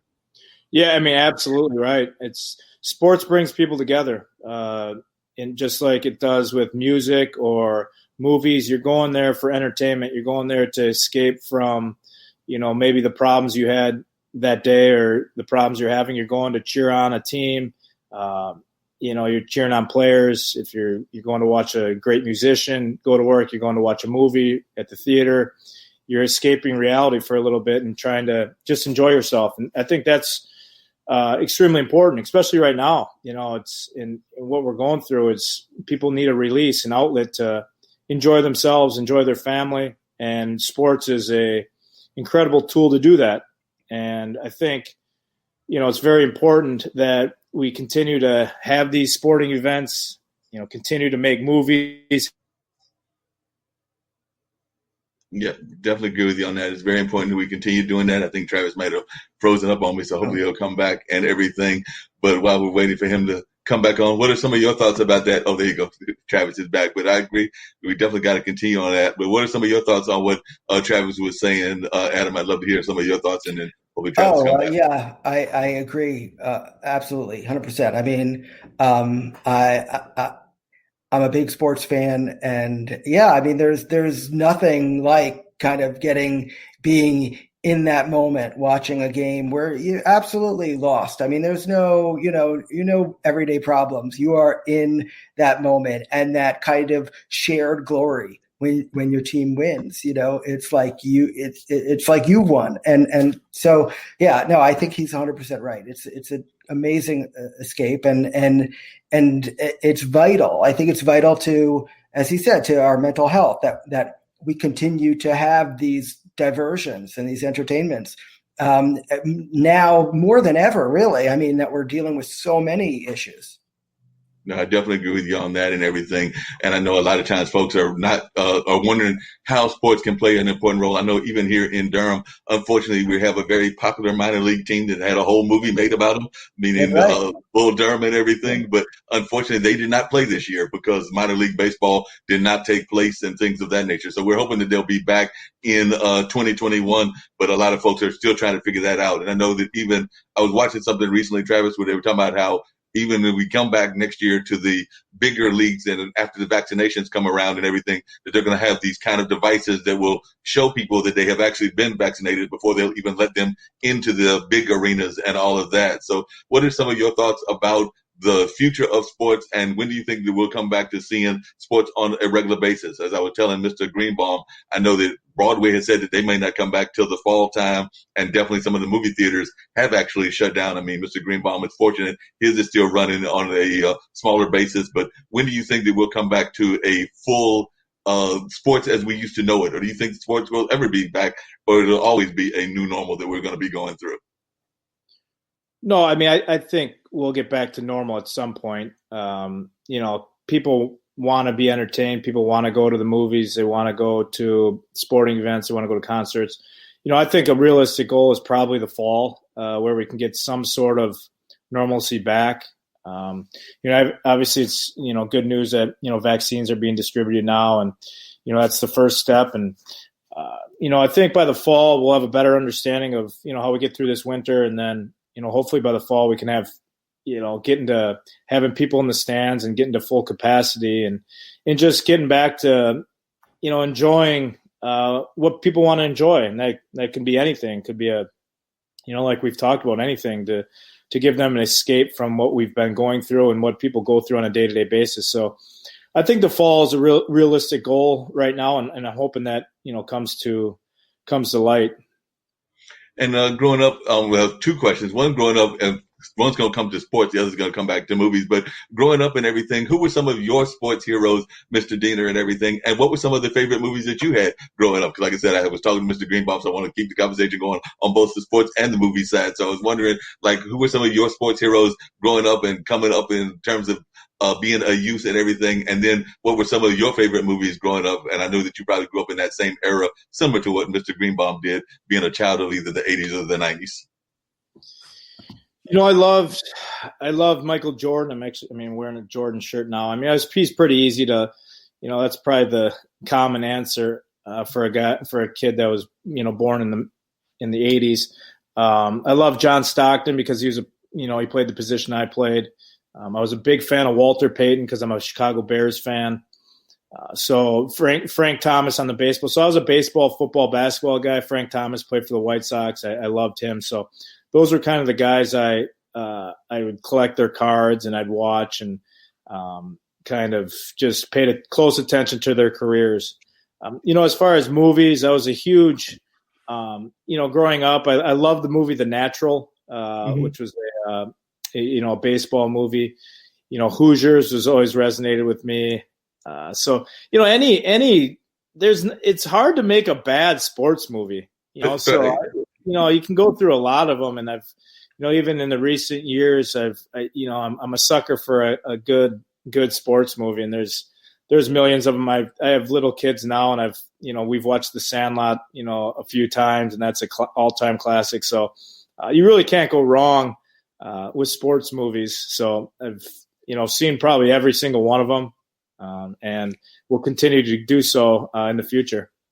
Sounds great, and definitely I can agree with that. I'm going to have to forgive you because, like I said, you are a Marquette, definitely a Marquette legend in a lot of people's minds and things of that nature. But you just said you're a Chicago Bears fan, as is my younger brother. I grew up being a Minnesota Vikings fan. Don't worry, I didn't root for that team in Milwaukee either. I was a longtime Fran Tarkenton fan, being somebody in my late 50s. So I've always been a diehard Vikings fan, but that's all right. My brother Malik will be glad to know that you are a Chicago Bears fan. Yeah, it hasn't been easy growing up in Wisconsin being a Bears fan, believe me. The Packers have had a lot of success. The Bears, unfortunately, have not had a lot of success, so it's been hard. But, I'm a loyal guy, so I stick to it. We had a big win yesterday, so we still have playoff hopes. Playoff hopes are still alive. Yeah, they're still alive. Actually, when I looked at the last playoff hopes, it looks like y'all have moved ahead of the Vikings in terms of that possibility. But both of us still have a little bit of hope left. So we'll see how that plays out and everything. As I told Mr. Greenbaum earlier, that same younger brother had got me into fantasy football. So I took a early loss early on, like last week. So my season is over. So that's just where fantasy football goes sometimes.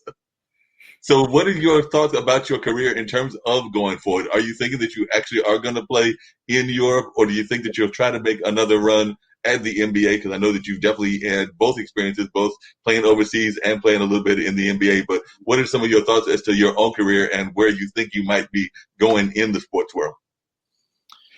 Yeah, well, I'm definitely not going to be playing in the NBA ever again. So that one's out the door.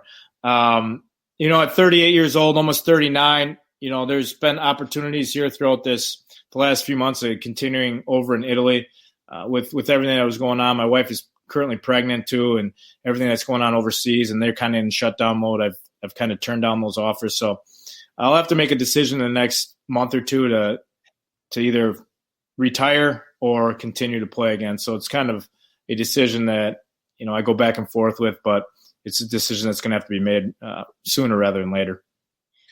And I know that you've also had some experience in the coaching field as well. Do you think that you'll ever get into coaching on any of those different levels, whether that's coaching on the with the Marquette team or coaching on some other team, or maybe even coaching in the pros? Is coaching also on the table as well, or is that something that you don't think you'd have an interest in doing? You'd rather be playing or on the executive side? I would definitely rather be playing, but unfortunately, Father Time is undefeated. So you reach a certain level and you can't compete with these young guys anymore. As far as coaching, I think I'll always be involved in basketball. At what capacity, I don't know. I enjoy training right now. These kids and trying to help them develop. That's something I'm interested in. I think in the future I'd like to get into coaching. At what level? Maybe high school, small college level, which I think there's more purity in the game, and you can just teach basketball. So it's just something I have to decide on what my next step is, and I haven't thought too much about it yet. What are some of the things that you like about the way of the basketball game going right now? And I agree that definitely that high school level is a more pure version. I would actually also argue sometimes the women's game is more pure as well. But what are some of the things that you like about the direction that basketball is going? And what are some of the things that you wish it had not gone in that direction as much? I think the skill level right now is at an all-time high. Kids are extremely skilled, whether it's shooting from distance, difficult shots, ball handling's at an all-time high. I think the skill level has never been better.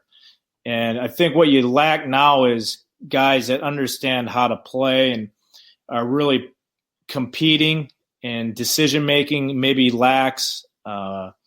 I think naturally as you get older, every generation says that the one that comes after them is a little softer. And I think that these kids are a little soft too, but I understand that my dad probably thinks my generation was soft. So I think what they're lacking is they're not playing, they're not competing as much. So then when they do get in these games, the decision-making isn't there because they're just working on their own individual skills, which are really high. But I would just like to see, the basketball IQ a little higher and decision-making be a little better.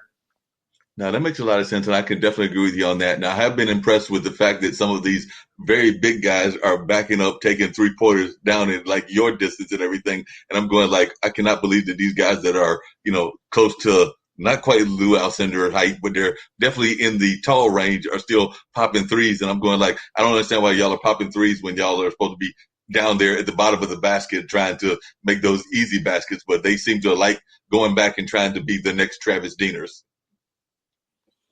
Yeah, the skill level is incredible. Yeah, I get upset too when you're that. I wish I would have been 6'9", and I think I would have been down there all the time. But that's basketball nowadays. It's kind of positionless game. It doesn't matter your size. You expect to be able to handle the ball, shoot the ball. You don't see those guys like, Shaq or Patrick Ewing, or where you throw it down in the post and they're trying to score. It's guys are stepping away from the basket. They're facing up more. So it's definitely a different game, but this is what basketball does. It's a cycle. I think it will come back in time to where you need a post guy again and you can get easy buckets down there. So I just think it's a cycle, kind of like how everything else is in the world. It'll come back at some point. It's just a matter of time. Now, one of the other things I'm curious, and I'd love to hear from both of you and Adam on this, is that a number of times when we've had guests on this show, as well as a number of our other shows on IBM TV, we've talked about the business aspect of entertainment. Now, it's my opinion that too often folks learn their skill set, whether that's basketball, they learn basketball, whether that's movie making, they learn the movie or the music side, they learn a lot about music. I don't feel that we learn enough in general about the business side. And I think that even though I'll use the term show business, it's called show business, and I would argue that sports is part of show business, that too often our young people don't learn enough about the business side. Would both of you agree with me on that? And are there ways that you think we can do better on that? So I'll turn it over to you first, Adam, then I'll come to Travis and hear his thoughts on that. Sure. Well, it's interesting you say that. When I was majoring in film in college, there was absolutely 0% of it was focused on the business side. It was all film theory, some film production, and that's great. I mean, that is kind of, in my view, their role. But after college, I moved out to LA. I worked for a producer, and it was like, kind of hitting that brick wall of reality, of learning the economics of it, and what gets made, what doesn't get made, who gets made, who doesn't get made. So yeah, I think there's a time and a place for both, and both are crucial. But certainly, at least where I went to school, the business side, I know some places like NYU, I think, have a more fully developed film department, probably focus a little bit more on the business side. But most film students don't come out of it with any conception of how you'd actually get a movie made, much less distributed. What about you, Travis? Because that's the one thing you always hear in sports, unfortunately, is the athlete that does really well in college, but then when they make it into the real world, whether that's in the NBA or after careers, they don't necessarily have that business acumen. I mean, you've been to a tremendous success. I know Doc Rivers has definitely had a lot of tremendous success in terms of having other businesses. I would argue LeBron has done a masterful job with what he's done with his schools and a number of other things, but those seem to be the exception and not necessarily the norm. Yeah, I think, Adam, they kind of go hand in hand. Unfortunately, the business side of it gets not talked about as far as from an athlete standpoint. You're trained to go to practice and do all these things, and probably how it is with film. You're studying your craft, and the business side of it's kind of left out. And unfortunately, these guys, they hit reality. Probably how Adam was talking about when he went to LA. Some of these guys, they're not. If they're spending 1 year in college or they're going straight from the high school, they're not as educated about the business side of it. So, they're hiring people. Naturally, they're hiring an agent or a financial guy. And sometimes those guys don't have the best interests for these kids and these players. And, that's why you hear so many stories and nightmares about these guys making X amount of dollars and they're broke, which seems impossible to have happen. But when you're making these decisions and you're not as educated as the person next to you because you didn't get to study that in college or in high school, that's what happens. So unfortunately, I think, these kids, we need to teach them life lessons, what they're going to learn at an earlier age. How do you buy a house? How do you manage your money that you have? How do you do your taxes? Stuff like that is far more valuable than some of the stuff that maybe we're trying to teach.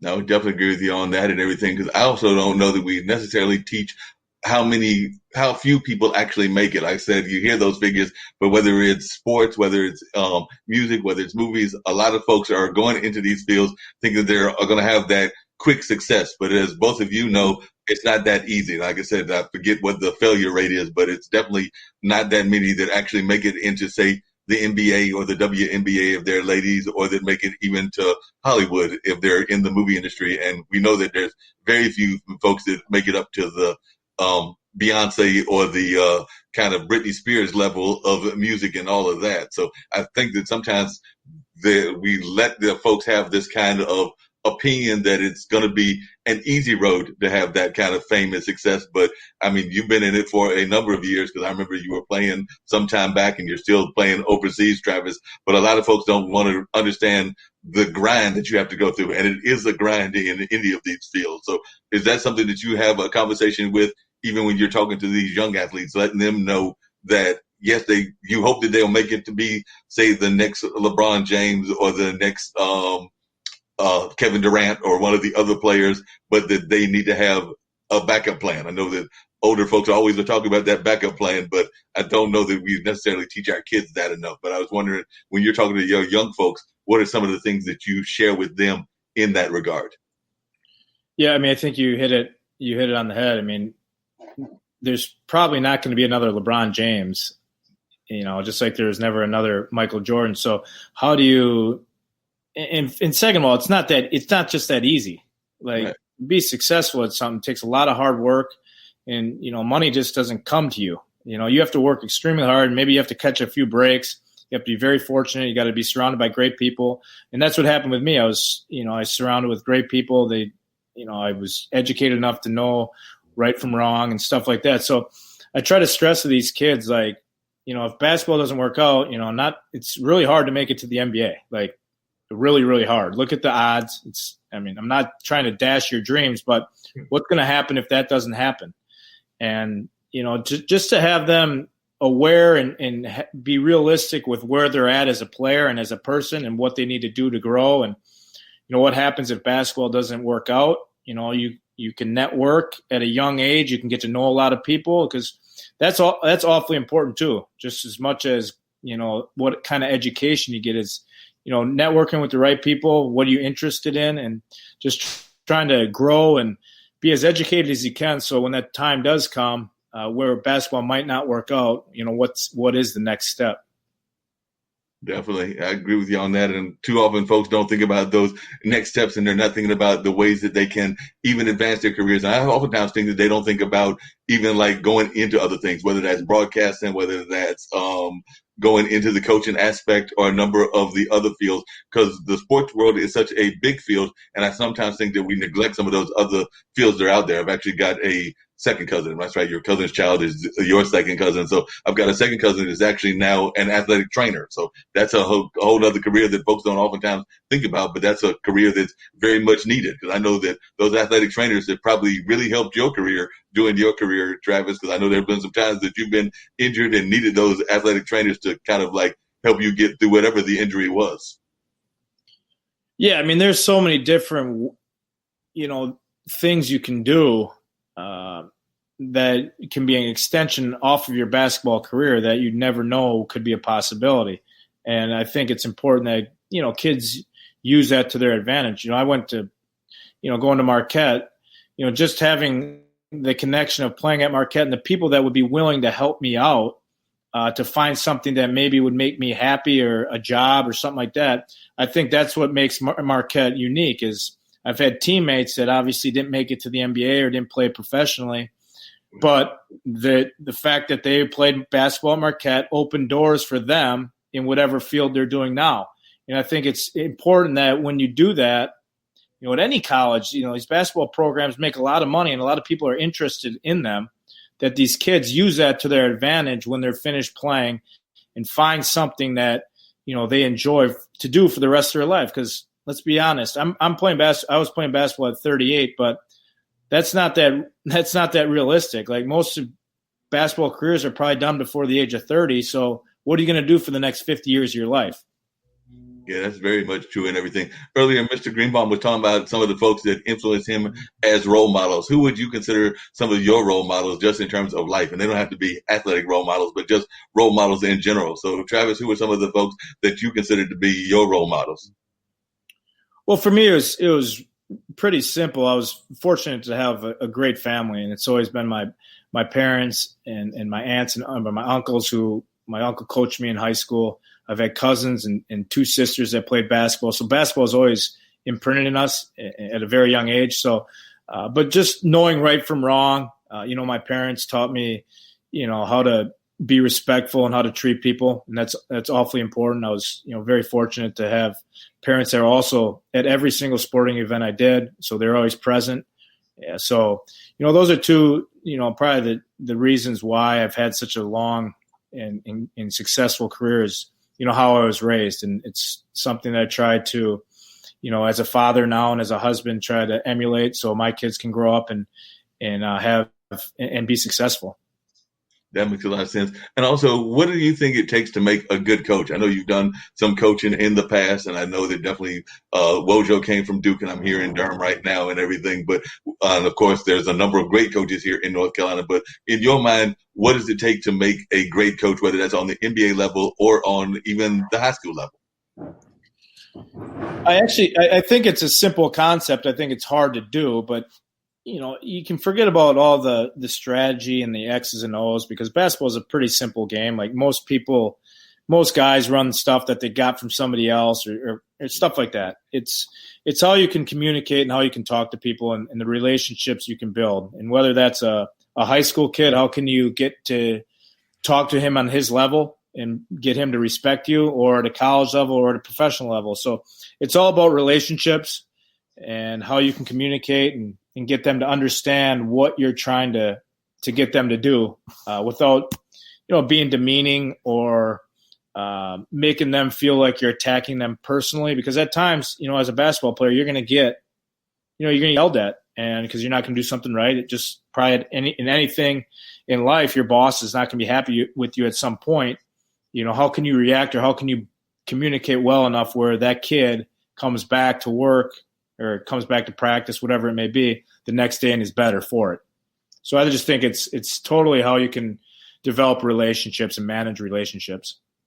No, I agree with you on that. And that seems to be even harder on the NBA level, because sometimes then you also got that ego aspect that is added as well, because then you're not just having to manage them, but you're also having to manage those egos as well. So I think that the further up the ladder you go, the harder it becomes. I personally think that, and it's just my personal opinion, and it's been years since I've talked to Doc, but that's where I think Doc might have got in trouble with the Clippers, because whether it was the owner or whether it was the players, there's definitely those egos that were also playing in the factor of being in that very intense area of LA. At least that's my opinion. I don't know whether you agree with me on that or not, but I'm hoping he does better in Philadelphia. Yeah, I mean, Adam probably deals with the same thing. The more you deal with people that, make a lot of money, the more ego there is involved. So, especially, NBA basketball players are paid really, really well. So if so-and-so player is making $40 million a year and the head coach is making $3 million, I mean, who's to say he's going to listen to what he has to say? So it's a tough line. I mean, a lot of these NBA guys are, pampered and told how great they are their whole lives. And it's hard to get them to change that thought process. So that's where to build relationships and try to manage those relationships can be very tricky. And that's the number one job, especially of an NBA coach, is how can you manage all these egos with all this money being in play? And that's what's made Doc successful. I agree with you. I think it's what cost him in LA is, he had to deal with a lot of egos, and, it didn't go the right way. But, that's awfully important in the NBA, is how you can manage all these different, kinds of egos. No, I definitely agree with you on that and everything. And I've actually got ready to do the other show, because I do about 3 of these on Mondays and everything. But one of the things I always do on all of these shows, and I'm going to give both of y'all an opportunity to do this as we wind everything down on this particular one, is I give folks a chance to give like a word of encouragement. And that's one of the things we try to do regularly on IBM TV, is a word of encouragement for whatever people are going through in this day and time and everything. And of course, we know we're facing a lot of folks that are dealing with economic problems. They're dealing with things around racial strifes, as well as, of course, the most obvious one, the pandemic. So I'll start with you, Adam. Any words of encouragement that you can live with folks in terms of like giving them a sense of hope, or something that might give them that uplifting spirit, not just here, but like I said, it is a global network, so all over the world. So any words of encouragement that you would like to share, and then I'll toss that same question to Travis as well. Sure. I truly believe that things are going to get better, that we're going to get beyond this. And this will be a moment in all of our lives that actually makes us better, that it improves us somehow. That's kind of like a crucible that we're all going through, and is something that not many people get to experience something like this in their lifetime. And it is very painful for a lot of people. But I think on the other side, we'll all be better for it. Definitely. Love to hear your words of encouragement as well, Travis. And I know a lot of those issues that I was talking about have been hitting Milwaukee real hard, because I know Milwaukee has dealt with some stuff around the Black Lives Matter movement, as well as some of the other places in the Midwest and everything, but also dealing with the pandemic, because I know that Milwaukee has also been hit hard and had different kinds of ways of dealing with what's going on, different restrictions, the mask and everything else. Some folks that want to cooperate, some that don't, but would love to hear your words of encouragement as well. Yeah, I mean, I would echo what Adam said. I think people are a lot stronger than we give them credit for. I think ultimately this will just be a a minor bump in the road for hopefully for humanity, and we come together and we unify more than we ever have. So I think that's important. I think it's important to find ways to really enjoy each day and laugh. I think right now it's maybe a hard time to find things that, make you happy, make you feel enjoyment, make you laugh. So I think it's important to try to find those things more so than ever, whether that's, your kids or a movie or a sporting event, whatever can make you sit down and just enjoy a few hours of each day. I think it's very important because it is going to get better. It has to. It's not going to get worse at this point. I would hope not. But I think the light is at the end of the tunnel, and I think we'll come out of this, a lot stronger. So I think try to enjoy it as much as possible, even though I know a lot of people are hurting. But, just try to laugh and enjoy each day as much as you can. Yeah, but you're so right. So many people are hurting and everything, but I do agree that things will get better and that we've just got to have that positive attitude because definitely, even though we've got a lot of folks that are struggling every day to try to make it their success and everything, then we just got to get through this turn and then we'll come back on a better time and everything, which actually, I know I said that was the last question. I lied once again because one of the things that a good friend of mine asked and everything, and this is going to come back to Travis, but my friend Zach, who does a show called Funk Music he actually does two. He does Funk from the Front Seat and he does Funk Music with Zach. But he's of the opinion that sometimes we spend too much time revealing the amount of money that our athletes make and that he's actually was encouraging folks to get away from that. And I know that that's hard to do because everybody wants to know what everybody is making and everything. So just really quickly, did you agree with him on that? Then maybe we need to get away from kind of this fixation about what our athletes and our entertainers are making. Because I know on his show yesterday, he was really pushing hard for our networks to get away from revealing that so-and-so had a $10 million contract. Yeah, I mean, I agree with him. Unfortunately, I don't think that's going away. I think people, just get wrapped around how much these entertainers make, and it's maybe not justified because they're making $40 to $50 million a year, but that's kind of what they're worth. I mean, that's the entertainment that these people provide. These movie stars provide that. They provide this outlet. LeBron James. I don't know. They have a salary cap in the NBA. If there wasn't a salary cap, LeBron would be making a lot more, believe me, because people are entertained by him and they turn on the TV to watch him. I wish we could get away with because if a guy's making $10 million and he doesn't play well, it's like, well, he's overpaid. He's this and that. He's called a bunch of names. So in that aspect, I wish we could get away with, not knowing what people make, but unfortunately, I don't think that's going away anytime soon.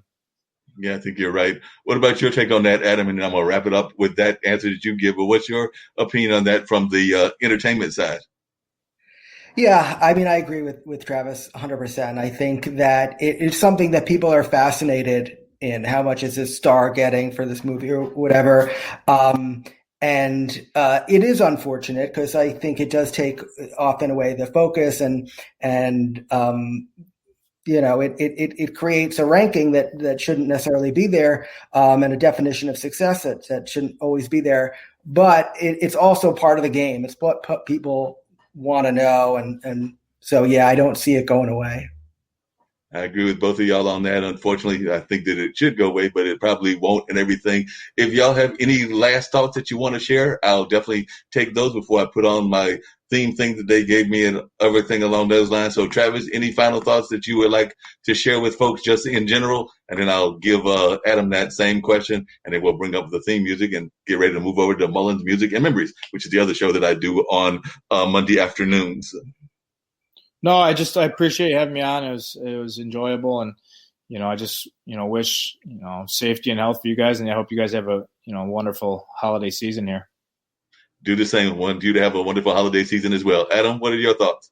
Yeah, and I'll just echo that. Mark, thanks so much for inviting me on and letting me chat about movies. I could do it all day long. And Travis, it's great hearing your story, and it's fascinating. So everybody stay healthy, and we'll get through it. Sounds great. Look forward to seeing both of y'all on, and I have to invite both of y'all on IBM TV at another time as well. So don't be surprised if you don't get another call to come back on in the not too distant future. All right. Thanks a lot. Bye.